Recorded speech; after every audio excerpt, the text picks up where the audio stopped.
뭐가? 진앙지가 올 초부터 계속 한반도 쪽으로 이동하고 있습니다.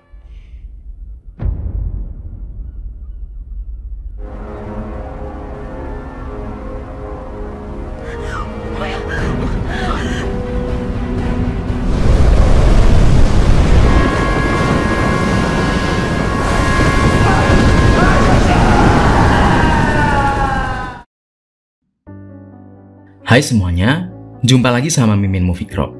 Gimana kabar kalian? Semoga kalian dan keluarga selalu sehat dan bahagia ya. Nah, kali ini Mimin bakal sebuah film berjudul Tidal Wave atau Hyundai.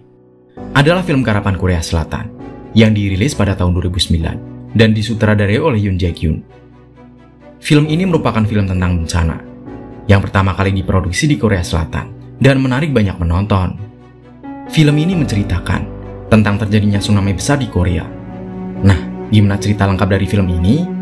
Gak usah lama-lama lagi, langsung aja kita gas ke plot filmnya.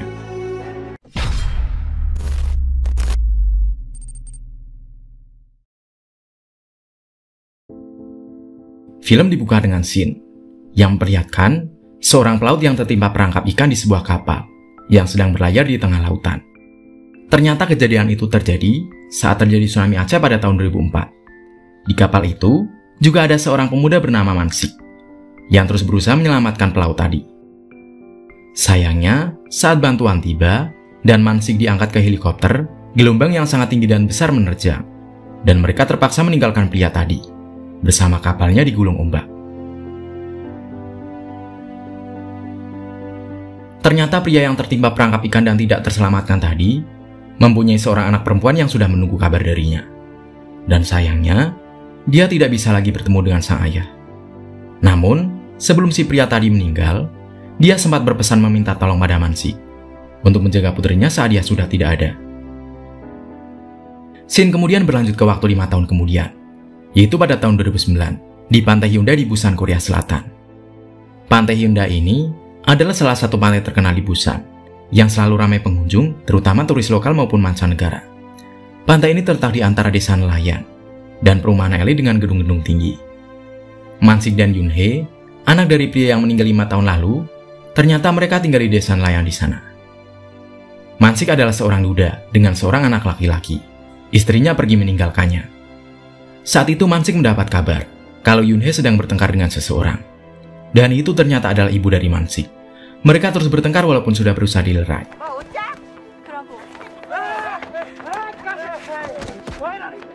Ternyata, desa nelayan di sana akan dijadikan sebagai daerah elit oleh pamannya Mansik yang telah sukses.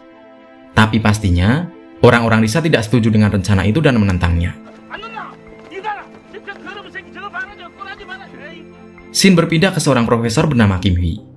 Dia menyampaikan temuannya tentang gerakan lempengan benua di daerah Jepang, yang pergerakannya mirip dengan yang sebelumnya terjadi di Aceh pada tahun 2004. Profesor ini adalah mantan suami dari seorang pemilik kapal pesiar yang sedang merencanakan event elit.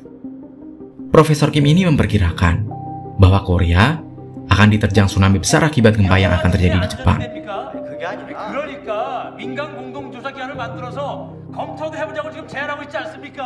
Scene berganti ke para gadis muda yang sedang berjemur di pantai.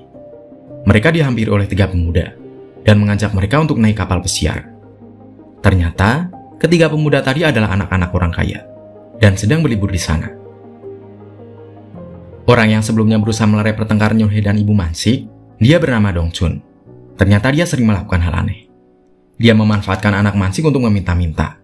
Dia mendandani anak Mansik seperti orang cacat, dan dia sendiri menyamar sebagai orang buta. Dan mereka kemudian meminta-minta pada para turis di jalanan. Mereka bertemu dengan mantan istri Profesor Kim dan anaknya. Dan tanpa disangka, si anak itu merasa kasihan dan memberikan uang yang banyak untuk mereka. Kembali ke kapal pesiar. Salah satu gadis di sana sebenarnya tidak suka dengan ketiga pemuda yang mengajak mereka, karena pemuda-pemuda itu hanya bisa sombong. Dia akhirnya keluar kapal dan merokok. Saat akan menyelut rokoknya, api yang menyala terlalu besar, menyebabkan dia kaget dan jatuh terjebur ke lautan. Untungnya, di sana kebetulan ada seorang penjaga pantai, yang kemudian segera menyelamatkannya.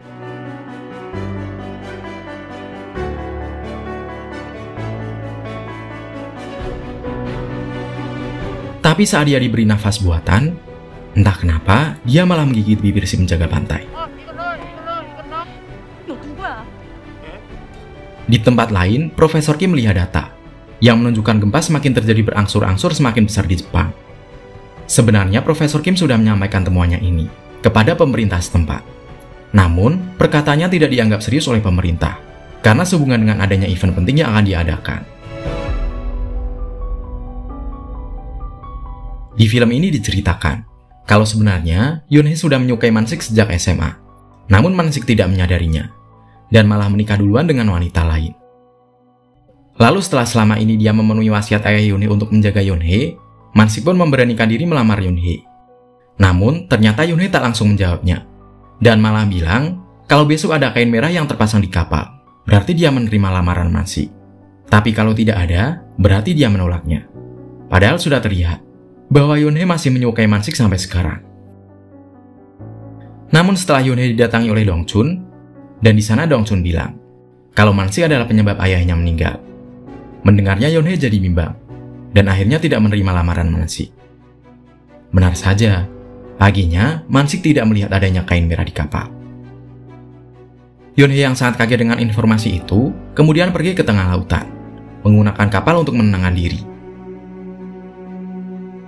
Saat Man-sik akan kembali ke rumah, Dong-chun datang dan bilang kalau dia sudah memberitahu Yoon-hee tentang kejadian yang terjadi di malam ayahnya meninggal.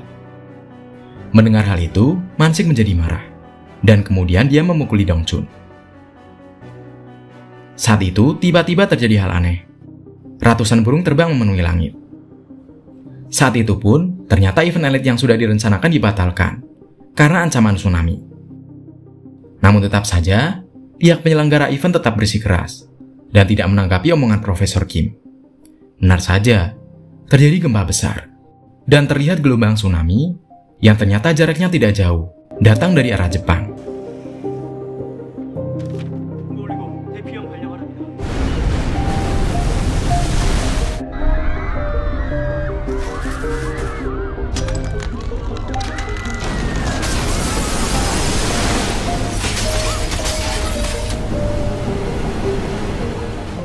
Yoon-hee dan Man-sik yang saat itu ada di pantai segera berusaha menyelamatkan diri bersama orang-orang yang ada di pantai. Di tempat lain, Profesor Kim saat itu berusaha menyelamatkan anaknya yang sedang ada di apartemen sendirian. Semua tempat terhempas gelombang tsunami dan semua orang panik. Ibu dan anak Man-sik beserta Dong-chun saat itu sedang menuju ke pemandian air panas dan sedang ada di sebuah jembatan penghubung. Mereka berlari berusaha menyelamatkan diri saat gelombang tsunami akhirnya menerjang mereka juga.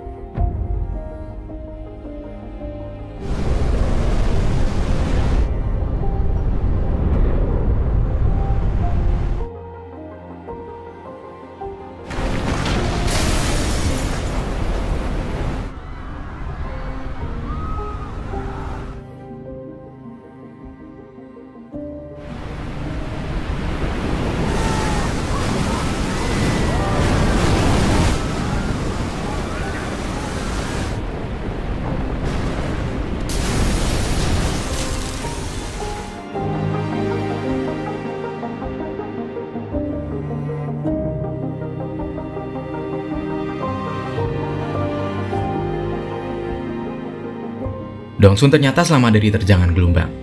Namun seperti biasa, betapa bodohnya dia yang malah menyalakan rokok di situasi seperti itu. Penyulut api miliknya error dan membuat dia kaget hingga melemparkan penyulut api.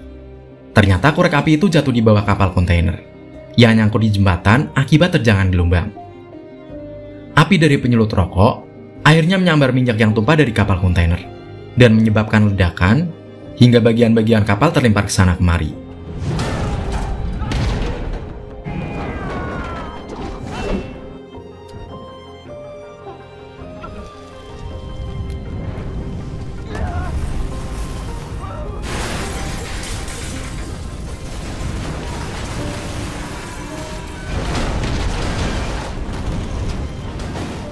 Shin berpindah ke penjaga pantai yang berusaha menyelamatkan para gadis dan pemuda yang sebelumnya naik kapal pesiar.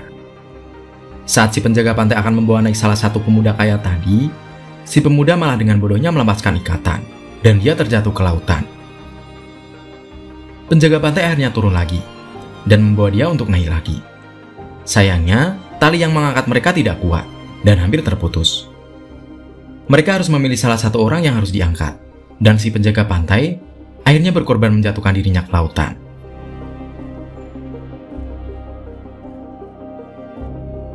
Sementara di tempat lain, Yonhye dan Mansik yang terlihat selamat berusaha memanjat tiang listrik. Karena di sana, mereka melihat ada tiang listrik lain yang konslet dan tumbang, menewaskan puluhan orang yang hanyut di air. Saat Mansik berusaha naik lebih tinggi, dia malah hanyut. Namun ternyata dia ditangkap oleh pamannya, yang ternyata ada di dekatnya. Namun sayangnya, saat Mansik berhasil selamat, sang paman malah tertabrak sebuah benda, dan hanyut terbawa arus.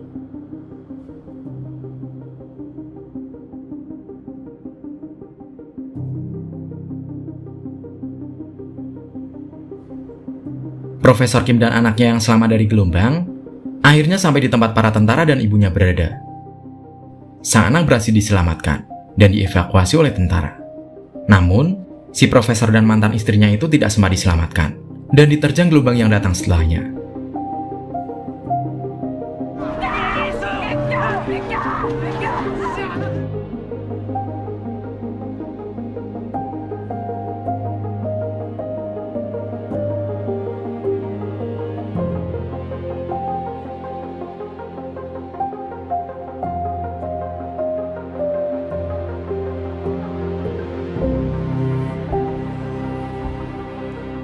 Beruntungnya, ternyata ibu dan anak Mansik, kemudian Dongchun, Yonhye dan juga Mansik berhasil selamat.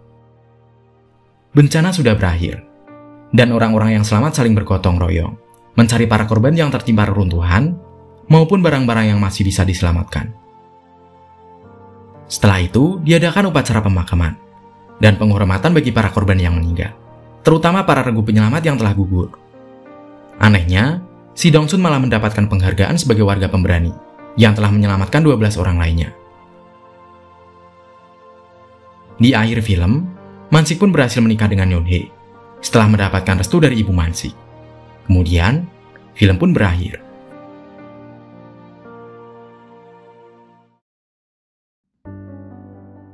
Nah, dari sini dapat dilihat bahwa kita tidak boleh meremehkan pendapat orang lain. Karena bisa dilihat, jika pendapat dari Profesor Kim ditanggapi dengan serius, mereka bisa melakukan evakuasi dini dan dapat menyelamatkan lebih banyak orang. Kalau menurutmu, pesan moral apa yang dapat kamu petik dari film ini? Tulis pendapatmu di kolom komentar ya. Dan seperti biasa nih, dari 1 sampai 10, kamu mau ngasih nilai berapa buat film ini? Sekian video kali ini, semoga kalian suka dan terhibur. Nantikan video film yang lainnya. Terima kasih udah nonton bareng sama Mimin. Mimin pamit, dadah!